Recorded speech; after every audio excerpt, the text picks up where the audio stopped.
For Aksha, I'm Anna Samovska with your daily dose of news. It's one of the fastest developing areas of medicine, hepatitis C research, and now more breakthrough drugs are part of that massive effort to fight this blood-borne viral infection.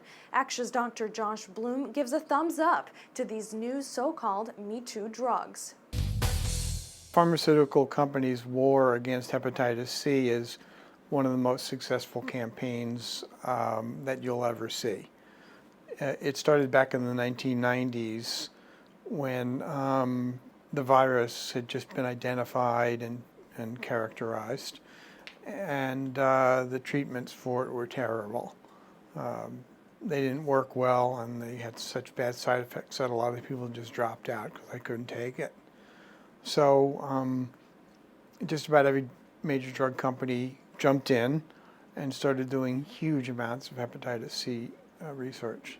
It's important because there are about 200 million people in the world that have it, and that's 4 times the number that have HIV. So after 10, 15 years, it started to pay off big time.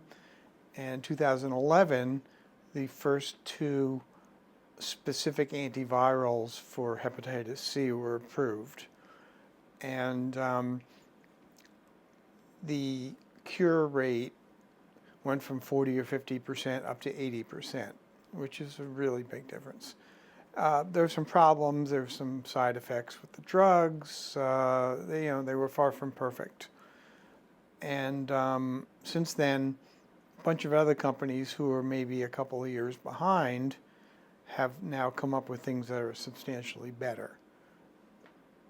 So much better, in fact, that the poor guys, and this would be Vertex and Schering, which is now part of Merck, who did the pioneering work and got the first 2 drugs approved, are probably going to suffer because they're no longer going to be the best therapies.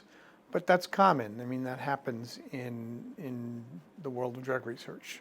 Let me ask you this. There are some critics, including Marcia Angel of the Harvard School of Medicine, who will say that the sole purpose of these Me Too drugs are to generate profit for these drug companies. But you say that's not the case at all. It's absolute nonsense. She basically believes that 1 pill per disease is fine. It's absolute nonsense. There are 25 AIDS drugs now, and none of the original ones are used at all. And the same thing will be the case for hepatitis C. So you get incremental and sometimes huge improvements just by following along and seeing what the first companies did, maybe, and then making some improvements on it. To read Dr. Bloom's full story, head to our website, hsdispatch.com. For Aksha, I'm Anna Samovska.